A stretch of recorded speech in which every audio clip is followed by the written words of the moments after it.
সার্বভৌম রক্ষার জন্য, মানবতা ফিরানোর জন্য বুক পেতেছে, ঠিক কিনা? ইসলামের দৃষ্টিতে আবু সাঈদ শহীদ, ঠিক কিনা? আবু সাঈদ শহীদ না? শহীদেরা মরে না তো বাঁচে চিরদিন, শোধ করা যাবে না যে তাহাদের ঋণ। আমাদের চাওয়া পাওয়া নেই কিছু আর, আল্লাহ চাই। আমার বাংলাদেশে আর একজন মীর মুগ্ধ পানি হাতে বলতে লাগলো, ও আমার ভাইরা, দেখেছেন না আপনারা দৃশ্য? তোমরা সংগ্রাম করছো, পানি লাগবে কার, পানি লাগবে কার, পানি লাগবে কার। আরে হাতটা উঁচু করলো, বুলেট সে ওর বুকটাকে ঝাঁঝরা করে দিল। আপনি আমি কেমন অনুধাবন করতেছি জানি না, আপনি মীর মুগ্ধর বাড়িতে গিয়ে ওর মায়ের একটু দৃশ্যটা দেখুন। মীর মুগ্ধর বাবা সকালবেলা ফজরের নামাজ পড়ে যুবক ছেলেটার কবরের কাছে গিয়ে শুধু কান্দে। আবু সাঈদের বাবার কত স্বপ্ন ছিল, আমি গরিব মানুষ, ছেলে আমার ইংলিশে অনার্স করেছে, সাম্প্রতিক এই যে এনটিআরসি পরীক্ষায় সে পাস করেছে, ছোট একটা চাকরি পেলে আমার আর কষ্ট করা লাগতো না। আপনারা বলুন তো, ওই আবু সাঈদের পিতা বাঁচবে যতদিন, ওর চোখের পানি কোনোদিন ফুরাবে নাকি? ইসলামী আন্দোলন কি মানে হচ্ছে দিন আল্লাহর কোরআন প্রতিষ্ঠার আন্দোলন। জোরে বলেন সুবহানাল্লাহ। গুতাচ্ছে যে এইখানে যদি আসিস, এইখানে কথা শুনলে ওই ইসলামী আন্দোলন বুঝে যাবি, তোর কপালটা খুলে যাবে, তোর সে চল আমি তোর একেবারে কিয়ামতের আগ পর্যন্ত জাহান্নামে দিয়ে তারপরে ছাড়বো। জোরে বলেন ঠিক কিনা? আমরা কি জাহান্নামের পথে যেতে চাই? আরো জোরে বলেন যেতে চাই? আমার প্রাণের ভাইরা, এই ইসলামী আন্দোলনকে আল্লাহর কোরআনের ভাষায় 5 দফা কর্মসূচি দিয়ে সাজানো হয়েছে। কয় দফা? 1 নম্বরে হচ্ছে দাওয়াত ইলাল্লাহ। আমরা এখানে যারা আছি সবাইকে আল্লাহর জন্য দাওয়াত দিতে হবে। পারবেন না ইনশাআল্লাহ? আপনার ভাই জাতীয়তাবাদ করে, ধর্ম নিরপেক্ষতাবাদ করে, কুফরি মতবাদের সাথে আছে। আপনি কোরআন বুঝেছেন, দিন প্রতিষ্ঠার আন্দোলন বুঝেছেন, প্রাণের ভাইরা নিজে করলে হবে না। আপনার ওই ভাইকে 2 টাকার চা খাওয়াবেন, 5 টাকা দিয়ে, 5 টাকা দিয়ে একটা পান খাওয়াবেন, বলবেন ভাই রে এই দুনিয়া আমাদের পরিসমাপ্তি নয়, এরপরে আরও একটা জগৎ আছে, সেই জগতের নাম হচ্ছে পরকাল। এই পরকালে আমাদেরকে জবাব দিতে হবে। আজকে যদি বাতিলের মতাদর্শ গ্রহণ করি আমাদেরকে জাহান্নামে যেতে হবে। আপনার ভাইকে আপনি যদি জান্নাতের দাওয়াতটা একবার দিতে পারেন, দিন প্রতিষ্ঠার আন্দোলন একবার বোঝাতে পারেন, বিশ্বাস করুন আপনার আমলনামার থেকে একদিন হতে পারে আপনার ওই ভাই জান্নাতি আগেই হয়ে গিয়েছে। আপনার ওই ভাই আপনাকে না নিয়ে বিশ্বাস করুন জান্নাতে যাবে না। এই জন্য ইসলামী আন্দোলনের প্রথম ধাপ হচ্ছে দাওয়াত ইলাল্লাহ, আল্লাহর দিকে আহ্বান করে। আল্লাহ রাব্বুল আলামিন বলছেন, ওয়ামান আহসানু কওলাম মিম্মান দাআ ইলাল্লাহ।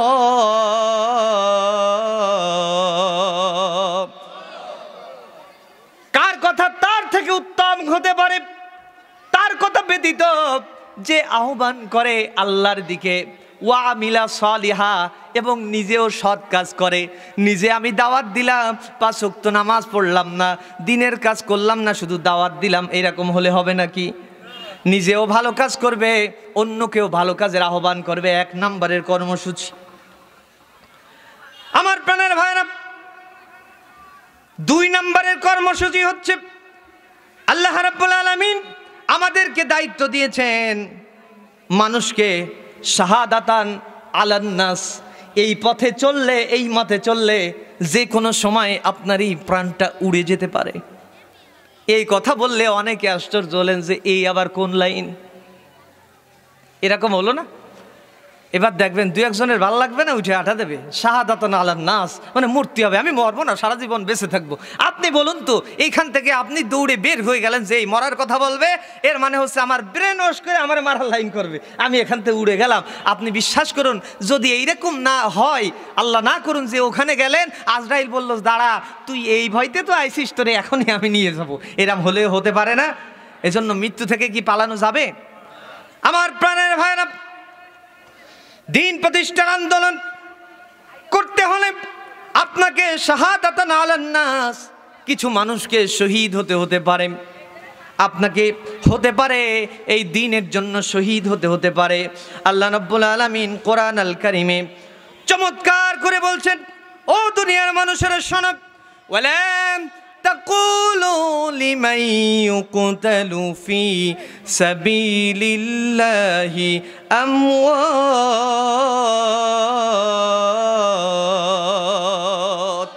যারা আল্লাহর পথে জীবন দেয় তারা মৃত নয়, তাদেরকে তোমরা মৃত বলো না, বাল আহইয়া, তারা জীবিত। কথাকার, আর জোরে বলেন কথাকার। ওয়ালাকিন লা তাশউরুন, তোমরা এটা হুঁশ নাই, তোমাদের জ্ঞান নাই, তোমরা বুঝতে পারো না। আপনারা বলুন তো, এই যে আবু সাঈদ দেশের জন্য জীবন দিয়েছে, একজন ইমানদার হিসেবে, মুসলমান হিসেবে দেখা দৃষ্টিতে সে এই দেশের সার্বভৌম রক্ষার জন্য, মানবতা ফিরানোর জন্য বুক পেতেছে, ঠিক কিনা? ইসলামের দৃষ্টিতে আবু সাঈদ শহীদ, ঠিক কিনা? আবু সাঈদ শহীদ না? শহীদেরা মরে না তো বাঁচে চিরদিন, শোধ করা যাবে না যে তাহাদের ঋণ। আমাদের চাওয়া পাওয়া নেই কিছু আর, আল্লাহরা চাই আসুক আবার, ফুলে ফলে সুশোভিত নতুন জীবন। কোরআনের পথে যারা জীবন দিল, মৃত তাদেরকে বলো না, ওরা আমাদের গর্বের ধন, ওরা মাবুদের প্রিয়জন। জোরে বলেন ঠিক কিনা? আমার প্রাণের ভাইরা, আমার বাংলাদেশে আর একজন মীর মুগ্ধ পানি হাতে বলতে লাগলো, ও আমার ভাইরা, দেখেছেন না আপনারা দৃশ্য? তোমরা সংগ্রাম করছো, পানি লাগবে কার, পানি লাগবে কার, পানি লাগবে কার। আরে হাতটা উঁচু করলো, বুলেট এসে ওর বুকটাকে ঝাঁঝরা করে দিল। আপনি আমি কেমন অনুধাবন করতেছি জানি না, আপনি মীর মুগ্ধর বাড়িতে গিয়ে ওর মায়ের একটু দৃশ্যটা দেখুন। মীর মুগ্ধর বাবা সকালবেলা ফজরের নামাজ পড়ে যুবক ছেলেটার কবরের কাছে গিয়ে শুধু কান্দে। আবু সাঈদের বাবার কত স্বপ্ন ছিল, আমি গরিব মানুষ, ছেলে আমার ইংলিশে অনার্স করেছে, সাম্প্রতিক এই যে এনটিআরসি পরীক্ষায় সে পাশ করেছে, ছোট একটা চাকরি পেলে আমার আর কষ্ট করার লাগতো না। আপনারা বলুন তো, ওই আবু সাঈদের পিতা বাঁচবে যতদিন, ওর চোখের পানি কোনোদিন ফুরাবে নাকি? আপনার আমার অনুধাবন আর আবু সাঈদের পিতার অনুধাবন কখনো এক হবে না। আপনার আমার অনুধাবন মীর মুগ্ধর মায়ের অনুধাবন কখনো এক হবে না। কিন্তু আমার প্রাণের ভাইরা, একটি ঘটনার সাথে মীর মুগ্ধর এই ঘটনাটা মিলে যায় বলে বলছি। আল্লাহর নবী, বিশ্ব নবী রাসূল করিম সাল্লাল্লাহু আলাইহি সাল্লাম একদল সৈন্য রেডি করলেন, যারা বিশ্ব নবীর ওফাতের পরেও দিন প্রতিষ্ঠার আন্দোলন করতে গিয়ে তারা তাদের জীবনটাকে আল্লাহর জন্য উৎসর্গ করেছেন। জোরে বলি সুবহানাল্লাহ। তাদের ভিতর হযরতে হুযায়ফা রাদিয়াল্লাহু তাআলা আনহু থেকে বর্ণিত সহিহ হাদিস থেকে বলছি, হযরতে হুযায়ফা বলেন, ইয়ারমুকের যুদ্ধে আমি আমার চাচাতো ভাইকে খোঁজার জন্য এক মশক পানি নিয়ে আমি খুঁজতে গেলাম। আমি গিয়ে দেখি আমার চাচাতো ভাই ক্ষত বিক্ষত শরীরটা পড়ে আছে ময়দানে।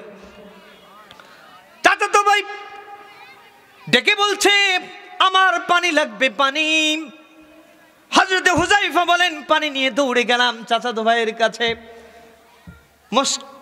ওই যে চামড়ার ব্যাগটার মুখটা খুলে পানি যখন তার মুখে দিব, পাশ থেকে আরেকজন মুজাহিদ ডেকে বলল, পানি পানি। হযরতে হুযায়ফা বলেন, আমার চাচাতো ভাই এত তৃষ্ণার্ত হওয়ার পরেও পানি মুখে দিয়ে না দিয়ে বলল, আমার থেকে আমার ওই ভাইয়ের মনে হয় আজকে পানির বেশি প্রয়োজন। তিনি পানি নিজে পান না করে ভাইয়ের জন্য ছেড়ে দিলেন। ওই লোকটাও যখন পানি গালে দিচ্ছে, এমন সময় পাশ থেকে আরেকজন মুজাহিদ মুমূর্ষ অবস্থায় বলছে, পানি পানি। হযরতে হুযায়ফা বলেন, আমি তৃতীয় লোকের কাছে গেলাম, গিয়ে দেখি আহারে আমার এই পেয়ালার পানি সে আর পান করবে না, আল্লাহর জান্নাতের পানি সে অলরেডি পান করে শাহাদাতের নজরানা পেশ করে ফেলেছে। আমি দৌড়ে আসলাম দ্বিতীয় জনের কাছে।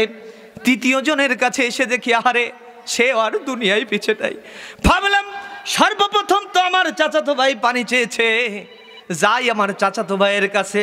চাচাতো ভাইয়ের কাছে এসে দেখে যে চাচাতো ভাই এই দুনিয়ায় আর নাই, সে আগের থেকে শাহাদাতের নজরানা পেশ করেছে। এর নাম শাহাদাত, নিজেকে উৎসর্গ করে দেওয়া। জীবনের শেষ মুহূর্ত পর্যন্ত নিজেকে উৎসর্গ করেছেন যিনি, শাহাদাতের উত্তম মর্যাদা পেয়েছেন তিনি। জোরে বলেন সুবহানাল্লাহ, আর জোরে বলেন সুবহানাল্লাহ। আমার ভাইরা, এই জন্য আল্লাহ রাব্বুল আলামিন বলছেন শুনুন, ওয়ালা তাকুলু লিমান ইউকতালু ফি সাবিলিল্লাহি আমওয়াত বাল আহইয়াউ ওয়ালাকিন লা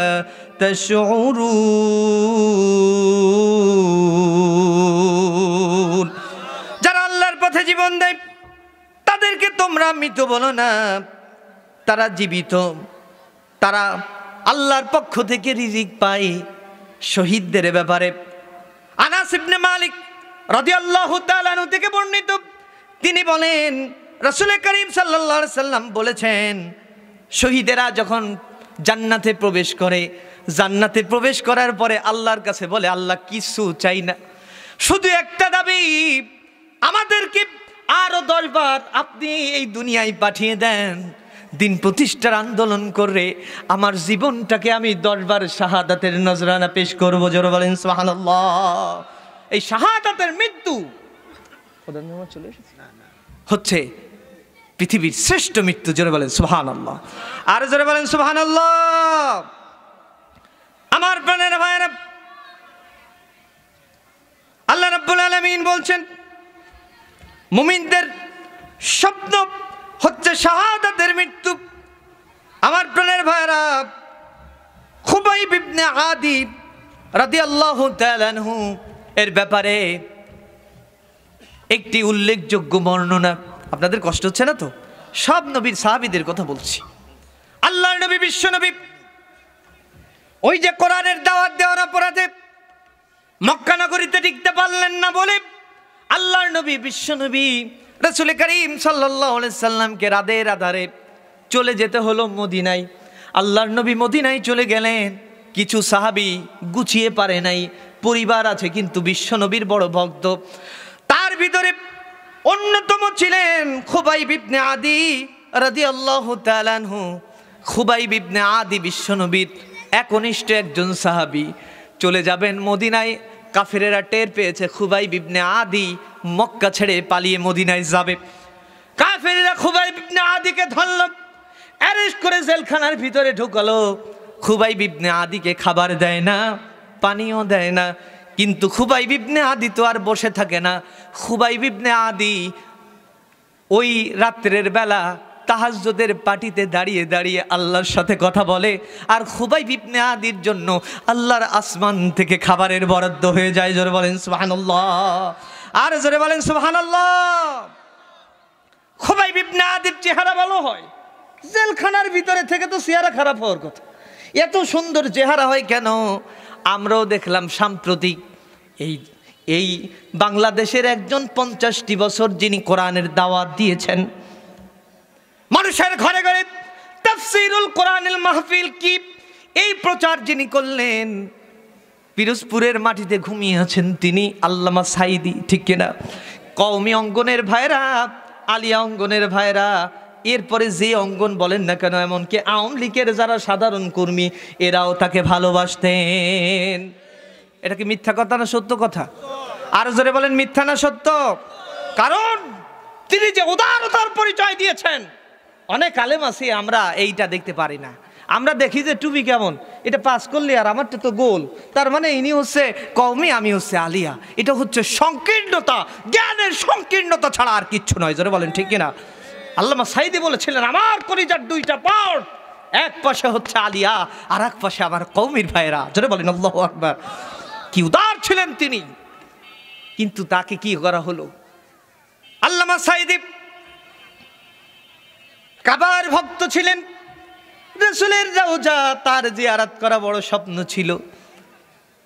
একজন কারা সাথী আল্লামা মামুনুল হক এখন মুক্ত আকাশে ঘুরে বেড়াচ্ছে। আল্লামা মামুনুল হক যখন কারাগারের ভিতরে, আল্লামা সাঈদীও তখন কারাগারের ভিতরে, ঠিক কিনা? আল্লামা সাঈদী তার সাথীকে নিয়ে হাঁটছেন, বারবার আকাশের দিকে তাকান আর চোখের পানি ফেলেন। রমজান মাস, সাথী ডেকে বলছেন, হুজুর আপনাকে তো এইভাবে কোনোদিন কান্নাকাটি করতে দেখিনি, পরিবারের কথা মনে পড়ছে নাকি? আল্লামা সাঈদী বলছেন, না, এই যে সময়টা যাচ্ছে এই সময় আমি আল্লাহর ঘরে শেষ 10 দিন ইতিকাফ করতাম। এই যে কতগুলো পাখি উড়ে যায়, আল্লাহ তাআলা যদি আমাকে একটু ডানা দিত, ভাইরে আমার কোনো স্বপ্ন নেই, আমি এই ডানা দিয়ে উড়ে আল্লাহর ঘরে আমি ইতিকাফ করতাম। এই মানুষটাকে পর্যন্ত তোমরা ছাড় দাও নাই। এই জন্য তোমাদের সাধারণ মানুষ, অসাধারণ মানুষ যারা কোনোদিন মানুষের মাথায় বাড়ি দেয়নি, তারাও মোটা মোটা লাঠি দিয়ে তোমার মাথার ঘিলু ফাটানোর জন্য রাস্তায় নেমেছে। জোরে বলেন ঠিক কিনা? তোমরা কোথায় হাত দিয়েছো? আল্লামা মামুনুল হকের মতো একজন মুহাদ্দিস, একজন শাইখ, একজন বিশ্বশ্রেষ্ঠ একজন আলেমকে বছরের পর বছর ধর্ষণের মামলা দিয়ে তোমরা জেল কাটিয়েছো। জীবন্ত কম্পিউটার আমির হামজার মতো একজন যুবককে তোমরা তার জীবনটাকে শেষ করার পরিকল্পনা করেছো। তোমাদের এই যে বিদায়, এই ঘন্টা সাধারণভাবে বাজিনি, আল্লাহর আসমান থেকে তোমাদের বিদায় ঘন্টা বেজেছে। ঠিক কিনা? এখন আমার প্রশ্ন হচ্ছে, আমার প্রাণের ভাইয়েরা যারা এখানে ছিলেন, ওই বাতিলের সাথে আমরা থাকতে রাজি? আরো জোরে বলেন রাজি? টুপুস করে চলে আসবে, এইটা করবে ওইটা করবে, বিশ্বাস করুন ওরা আসুক আর না আসুক এটা আমাদের দেখার বিষয় নয়। আপনার মাথা ফাটানোর চক্রান্ত চলছে। আপনি সাধারণ কর্মী, ওইখান থেকে বিভিন্ন রকম পোস্ট দেবে আর আপনি রাস্তায় নামবেন। আওয়ামী লীগের ভাইরা যারা এখানে আছেন সাপোর্ট করতেন, আপনাদেরকে বলি আপনি আমার ভাই, ঠিক কিনা? যখন মরে যায় কি বলেন চাচা, যখন মরে যায় সেই সময় কি বলেন? সব দলের লোক এসে একজন আওয়ামী লীগের লোকেরও জানাজা পড়িয়েছেন, বলেছেন আমাদের ভাই মারা গেছে, যদি কোনো ভুল ত্রুটি করে বসে আমরা মাফ করে দিলাম, এরকম বলেছেন না? তার মানে তাদেরকে আমরা এখনো কিয়ামত পর্যন্ত ভাই স্বীকৃতি দিব, ঠিক কিনা? কিন্তু আপনার মাথা ফাটানোর চক্রান্ত চলছে। বিশ্বাস করুন কোনো বিএনপির লোক আপনার মাথা ফাটাবে না, কোনো জামাত ইসলামের লোক ফাটাবে না, কোনো খেলাফত মজলিসের ভাইরা আপনাকে বিপদে ফেলবে না। এখন পুলিশ, র্যাব আর আর্মি আপনাকে খুঁজছে। জোরে বলেন ঠিক কিনা? সুতরাং আপনি এখন তাওবাতিল্লাহ করুন।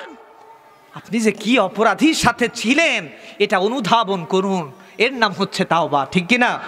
আমরা রাজি আছি তো ইনশাআল্লাহ? আমি কিন্তু কোরআনের খাতিরে বলছি। আমি এখানে প্রথমেই বলেছি যে আমি কিন্তু খেলাফত মজলিসের দাওয়াত দেওয়ার জন্য আসিনি, জামাত ইসলামের দাওয়াত দেওয়ার জন্য আসিনি, আমি এসেছি আল্লাহর কোরআনের জন্য, ঠিক কিনা? আর জোরে বলেন ঠিক কিনা? আমার প্রাণের ভাইরা, যে কথা বলছিলাম মনে আছে আপনাদের? খুবাইব ইবনে আদি, আল্লাহর নবী, বিশ্ব নবী রাসূল করিম সাল্লাল্লাহু আলাইহি সাল্লামের একজন সাথী। খুবাইব ইবনে আদি বিশ্ব নবীকে বড় ভালোবেসেছে, তাই তো তার আর মক্কায় ভালো লাগে না, মক্কার অলিগলি আর ভালো লাগে না, মক্কার তার সন্তান সন্ততি স্ত্রী কিছুই ভালো লাগে না। বিশ্বনবীর মুখটা দেখব যখন আমার অন্তর শীতল হবে তখন। খুবাইব ইবনে আদিকে গ্রেফতার করে রিমান্ডের পরে রিমান্ড দেয়, তারপরেও কিন্তু খুবাইব ইবনে আদির মুখটা যেন উজ্জ্বলতা বাড়ে। খুবাইব ইবনে আদিকে এক পর্যায়ে ওরা কড়া অভিযোগ দিল, খুবাইব ইবনে আদিরে আর তোমাকে আমরা আর বাঁচিয়ে রাখতে চাই না, তুমি যদি এই মুহূর্তে ইসলামটাকে ত্যাগ না করো তাহলে হয় তোমাকে সুরে চড়ানো হবে, আর যদি ইসলাম ছেড়ে দাও তোমাকে এই মক্কা নগরীর অন্যতম লিডার বানানো হবে, তুমি যুবক মানুষ যা চাও তাই দেওয়া হবে, একটা কথাই তুমি স্বীকৃতি দাও। খুবাইব ইবনে আদি বললেন, তোমরা যাই বলো না কেন আমি রাসূলের কর্মী, আমি রাসূলের সাথে ইসলামের সাথে দুশমনি করতে পারি না। খুবাইব ইবনে আদির চূড়ান্ত ফয়সালা হয়ে গেল, শুল তৈরি হয়ে গেল, শুলে চড়ানোর জন্য নিয়ে যাচ্ছে। খুবাইব ইবনে আদি দৌড়ে যাচ্ছে শুলের দিকে। ওই কাফেরেরা ডেকে বলছে, ওরে পাগল, ওইখানে তো তোর মৃত্যুর ফাঁদ, যাস কেন? খুবাইব ইবনে আদি বলছে, আমি যা দেখি তোমরা তা দেখতে পাও না। আমি দেখি আমার আল্লাহ আমার জন্য জান্নাতের দরজা খুলে আমাকে ডাকাডাকি করছেন। জোরে বলেন সুবহানাল্লাহ। খুবাইব ইবনে আদিকে কাফেরেরা বলল, একটু দাঁড়াও, জান্নাতে যাবা? আমরা অমানবিক না, তোমার কোনো চাওয়া আছে নাকি, পাওয়া আছে নাকি? খুবাইব ইবনে আদি বললেন যে আমি যদি সুযোগ পাই, আমি আমার যে রবের জন্য জীবন দিতেছি, আমি সেই রবের জন্য 2 রাকাত নামাজ পড়তে চাই। খুবাইব ইবনে আদি নামাজে দাঁড়িয়ে গেলেন। জীবনের শেষ নামাজ কেমন হতে পারে আপনারা বলুন তো? খুবাইব ইবনে আদি নামাজে তেলাওয়াত শুরু করেছেন, অন্তরে তৃপ্তি, আল্লাহ সারা জীবন তোমার জন্য বিসর্জন দিলাম, সেই জীবন এখন তোমার কাছে চলে যাবে। প্রথম রাকাতটা লম্বা হয়ে গেল। পরের রাকাতে চিন্তা করলেন, আমার সামনে যে কাফেরেরা দাঁড়ানো, এই কাফেরেরা ভাবতে পারে খুবাইব ইবনে আদি মৃত্যুর ভয়ে নামাজ লম্বা করে পড়ছে। সঙ্গে সঙ্গে দ্বিতীয় রাকাত ছোট করে সালাম ফিরিয়ে দাঁড়িয়ে বলল, ও কাফেরেরা শুনে রাখ, আমি খুবাইব ইবনে আদি কোনোদিন এত ছোট নামাজ পড়িনি, দ্বিতীয় রাকাত যতটা ছোট করেছি এই জন্য করেছি, শুনে রাখ। কারণ হলো, আমি এই জন্য ছোট করেছি, কারণ হচ্ছে তোরা যাতে আঙুল তাক করে বলতে না পারো খুবাইব ইবনে আদি মৃত্যুর ভয়ে নামাজ লম্বা করেছে। চিৎকার মেরে বলেন আল্লাহু আকবার। আরো জোরে বলেন আল্লাহু আকবার। আমার প্রাণের ভাইরা, খুবাইব ইবনে আদি আল্লাহর কাছে 2 হাত তুলে দোয়া করল, রব্বুল আলামিন কিচ্ছু চাই না, আমি একটি সালাম দিব, আমার এই সালামটাকে বিশ্বনবীর দরবারে পৌঁছে দিবেন। বড় আশা ছিল, মদিনায় যাব, বিশ্বনবীর যোদ্ধা হব, দিন প্রতিষ্ঠার আন্দোলন করব, গোটা পৃথিবীতে কালেমার পতাকা পতপত করে উড়াবো। ও আল্লাহ, এই আশা মনে হয় আমার আর পূর্ণ হলো না। আল্লাহ, তুমি আমার জীবনের শেষ আশাটা পূর্ণ করে দাও। আমি বিশ্বনবীকে একটি সালাম দিচ্ছি, এই সালামটুকু বিশ্বনবীর দরবারে পৌঁছে দাও। জোরে বলেন সুবহানাল্লাহ। হযরত জিবরাইল আমিন চলে গেলেন, ইয়া রাসূলুল্লাহ, ইয়া হাবিবাল্লাহ, আপনাকে খুবাইব ইবনে আদি সালাম দিয়েছেন। আল্লাহর নবী বিশ্বনবী 2 চোখের পানি আল্লাহর কাছে। আল্লাহর নবী হাত তুলে বলছেন, রব্বুল আলামিন, ও আল্লাহ তাআলা, আমার খুবাইব ইবনে আদির বড় ইচ্ছা ছিল আমার সাথে দেখা করবে, আমার কর্মী হবে, দিনের পতাকা পতপত করে উড়াবে। ওর কপালে তো তা হলো না। আল্লাহ, আমার খুবাইব ইবনে আদিকে আমার সাথে জান্নাতে সে দেখা করিয়ে দিও। আমরা কি চাই না? আর জোরে বলেন চাই কিনা? তাহলে আমাদেরকে দিন প্রতিষ্ঠার আন্দোলন করার দরকার আছে না নাই? আল্লাহ রাব্বুল আলামিন বলছেন 3 নাম্বার হচ্ছে, মনে আছে 5টি অপশন দিয়েছি আমি, 3 নাম্বার হচ্ছে দিন প্রতিষ্ঠার আন্দোলনের 3 নাম্বার, তৃতীয় ধারা হচ্ছে আল্লাহর দ্বীনের জন্য তোমাকে যুদ্ধ করা লাগতে পারে। দ্বিতীয় নাম্বার শহীদ, তৃতীয় নাম্বার হচ্ছে যুদ্ধ, সংগ্রাম, প্রচেষ্টা। সংগ্রাম, যুদ্ধ মানে হচ্ছে আপনি আগামীকাল সকাল থেকে ফজরের নামাজ যে যাওয়ার সময় বড় এখন লাঠি নেবেন, ইসলাম বিদ্বেষী যারা আছে আমলি করতে, এদেরকে বাড়ো একেবারে ঠ্যাং ভেঙে দিবেন। এর নাম কি সংগ্রাম নাকি? না, এর নাম সংগ্রাম নয়। আপনি দেখবেন কে আছে আমার ভাই, পথহারা যুবক, তাকে আপনি পথের দিশার দিকে আনার জন্য চেষ্টা করবেন। ও তো জাতীয়তাবাদ, ধর্মনিরপেক্ষতাবাদের পিছনে ঘুরে বেড়ায়, আপনি ইসলামী আন্দোলনের কর্মী, আপনি তাকে দাওয়াত দিবেন, ভাই ওই পথে চলো না, ওই পথ জাহান্নামের পথ, ওই পথে গিয়ে কত মানুষ কপাল পুড়েছে। আজকে তুমি দেখলে না 5 তারিখে কি হলো? ইসলাম বিদ্বেষিতা জীবন যাপন করলে তোমার কপালে এই দুনিয়ায় কিছু নাও হতে পারে, আদালতে আখেরাতে তুমি ছাড় পাবে না। আমার প্রাণের ভাইরা, এই যুদ্ধ সম্পর্কে আল্লাহ রাব্বুল আলামিন সূরা আল বাকারা 216 নম্বর আয়াতে বলছেন, কুতিবা আলাইকুমুল কিতালু ওয়া হুয়া কুরহুল লাকুম ওয়া আসা আন তাকরাহু শাইআন ওয়া হুয়া খায়রুল লাকুম ওয়া আসা আন তুহিব্বু শাইআন ওয়া হুয়া শাররুল লাকুম। আল্লাহ রাব্বুল আলামিন বলেন, কুতিবা আলাইকুমুল কিতাল, তোমাদের জন্য সংগ্রামকে আমি আল্লাহ তাআলা ফরজ করে দিয়েছি। ফরজ মানে বাধ্যতামূলক, করতে হবে। করেছেন যিনি তিনি কে? আর জোরে বলেন কে? যদিও তোমাদের কাছে, দেখেন আল্লাহ কিন্তু সবাই বলেনি, তার মানে হচ্ছে কিছু কিছু মানুষের ভিতর দ্বিধা আসছে যে হইলোটা কি, কলোটা কি, বললোটা কি, এরকম হইছে না? আল্লাহ তাআলা বলছেন শুনুন, ওয়াসাং তাকরাহু শাইআন, যদিও তোমাদের কাছে যেটা কল্যাণ মনে হয়, হতে পারে আল্লাহর কাছে সেটা অকল্যাণ। আর তোমাদের কাছে যেটা অকল্যাণ মনে হয়, হতে পারে সেটা আমার আল্লাহর কাছে কল্যাণকর। জোরে বলেন সুবহানাল্লাহ। তোমরা মূলত আসল জিনিস জানো না, আসল জিনিস জানে যিনি তিনি কে। আমার প্রাণের ভাইরা, তাহলে যে কথা বলতেছিলাম, আল্লাহ রাব্বুল আলামিন বলছেন, ইয়া আইয়ুহান নাবিয়্যু জাহিদিল কুফফারা ওয়াল মুনাফিকিনা ওয়াগলুয আলাইহিম ওয়া মাওয়াহুম জাহান্নাম ওয়া বিইসাল মাসীর।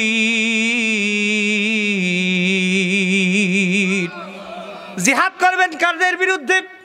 আল্লাহ বলছেন, ইয়া আইয়ুহান নবী, আমার নবী, জাহিদিল কুফফার, কাফেরদের বিরুদ্ধে যুদ্ধ করো। জোরে বলেন আল্লাহু আকবার। যুদ্ধ করতে হবে কাদের বিরুদ্ধে? কাফেরদের বিরুদ্ধে। ওয়াল মুনাফিকিন, এবং মুনাফিকদের বিরুদ্ধে।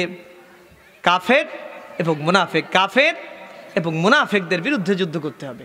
এই যুদ্ধ মানে আমি বললাম না মাথা ফাটাফাটি না, যুদ্ধ মানে তারা যে রাষ্ট্রনীতি মানে আপনি মানবেন কোরআন, তারা তাদের মানুষের তন্ত্র মন্ত্র দিয়ে আপনার মন ভুলাতে চাইবে, আপনি আল্লাহর কোরআনের দাওয়াত দিয়ে গোটা সমাজ পরিবর্তন করে দিবেন। পারবেন না ইনশাআল্লাহ? পারবেন না ইনশাআল্লাহ? আপনাদের মনোযোগ কি অন্যদিকে নাকি? কষ্ট হচ্ছে? আমার প্রাণের ভাইরা, শুধু শুনেছেন ইসলামী আন্দোলন, ইসলামী আন্দোলনের বড় নেতা শুনেছেন না? এরকম ইসলামী আন্দোলন কি মানে হচ্ছে দিন আল্লাহর কোরআন প্রতিষ্ঠার আন্দোলন। জোরে বলেন সুবহানাল্লাহ। যারা করবে, যে দল করবে, তাদের সাথে আমরা থাকবো ইনশাআল্লাহ। আর জোরে বলেন ইনশাআল্লাহ। কারণ আমরা ইসলাম বিদ্বেষী কোন দল করে মত করে আমরা জাহান্নামী হতে চাই। আর জোরে বলেন চাই। আমার এই কথায় সবাই একমত? আর জোরে বলেন একমত?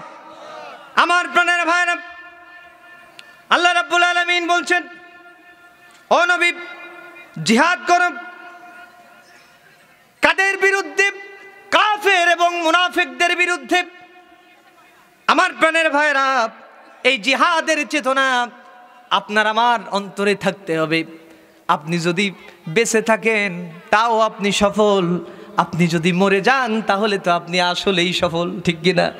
এই দুনিয়ায় কত মানুষ স্ট্রোক করে মারা যায়, ঘুমিয়েছে আর উঠতে পারে না, কিন্তু আপনার কপাল যদি খুলে যায়, শাহাদাতের মৃত্যু যদি আপনার নসিবে হয়ে যায়, বিশ্বাস করুন আপনি মরতে দেরি হবে, আমার আল্লাহ তাআলা আপনাকে জান্নাত দিতে দেরি করবেন না। আমার প্রাণের ভাইরা, এই শাহাদাতের আকাঙ্ক্ষা থাকতে হবে। ইসলামী আন্দোলন করতে হলে অন্ধ সাহাবী আব্দুল্লাহ ইবনে উম্মে মাকতুম রাদিয়াল্লাহু তাআলা আনহু সূরা আবাসা আপনারা একটু পড়ে দেখবেন। সূরা আবাসা নাজিল হয়েছে আব্দুল্লাহ ইবনে উম্মে মাকতুমকে কেন্দ্র করে। জোরে বলেন সুবহানাল্লাহ। একজন অন্ধ সাহাবী যাকে টার্গেট করে আল্লাহ রাব্বুল আলামিন সূরা আবাসার প্রথম দিকে নাজিল করেছেন। জোরে বলেন সুবহানাল্লাহ। আর জোরে বলেন সুবহানাল্লাহ। এই উম্মে মাকতুম কাদেসিয়ার যুদ্ধে হযরত ওমর রাদিয়াল্লাহু তাআলা আনহু যখন সৈন্য রেডি করছেন, আল্লাহর নবী বিশ্ব নবী যখন সৈন্য দিতেন, এই উম্মে মাকতুম চলে যেতেন বিশ্ব নবীর দরবারে টুকরাতে টুকরাতে গিয়ে বলতেন, ইয়া রাসূলুল্লাহ, ইয়া হাবিবাল্লাহ, শাহাদাতের মৃত্যু কত চমৎকার মৃত্যু, এই পারে দুনিয়া, ওই পারে আল্লাহর জান্নাতুল ফেরদাউস। ইয়া রাসূলুল্লাহ, আমি শহীদ হতে চাই। আল্লাহর নবী বললেন, না না, তুমি অন্ধ মানুষ, যেহেতু আমরা তো সবাই জিহাদে যাব, তুমি এই মসজিদে নববীতে সর্বপ্রথম আজান দিবে। জোরে বলেন সুবহানাল্লাহ। আর যদি তুমি দেখো তোমার মতো সবাই ইনজুরি আছে, এই মানুষগুলোকে নিয়ে তুমি ইমামতি করবে, ওরা তোমার মুক্তাদি হয়ে নামাজ পড়বে। জোরে বলেন সুবহানাল্লাহ। একটি বার নয়, দুইটি বার নয়, আব্দুল্লাহ ইবনে উম্মে মাকতুম 11টি বার মসজিদে নববীর ইমামতির দায়িত্ব পেয়েছেন। জোরে বলেন সুবহানাল্লাহ। শাহাদাতের বড় স্বপ্ন ছিল। অন্ধ হওয়ার পরেও আব্দুল্লাহ ইবনে উম্মে মাকতুম রাদিয়াল্লাহু তাআলা আনহু শাহাদাতের স্বপ্ন নিয়ে কাদেসিয়ার যুদ্ধে শুনতে পেয়েছে শুধু মুসলমানদেরকে ধরছে, কচু কাটা কাটছে। হযরতে আব্দুল্লাহ ইবনে উম্মে মাকতুম অন্ধ মানুষ চলে গিয়েছে কাদেসিয়ার যুদ্ধের ওই যোদ্ধাদের কাতারে দাঁড়িয়ে হযরতে ওমর রাদিয়াল্লাহু তাআলা আনহু ডেকে বলছেন, উম্মে মাকতুম রে, তোমার তো এই লাইনে থাকা শোভা পায় না, তুমি তো চোখে দেখতে পারো না, কাফেরেরা এসে তোমাকে তো কচু কাটা কাটবে, সুতরাং তুমি জলদি করে বাড়িতে চলে যাও। আব্দুল্লাহ ইবনে উম্মে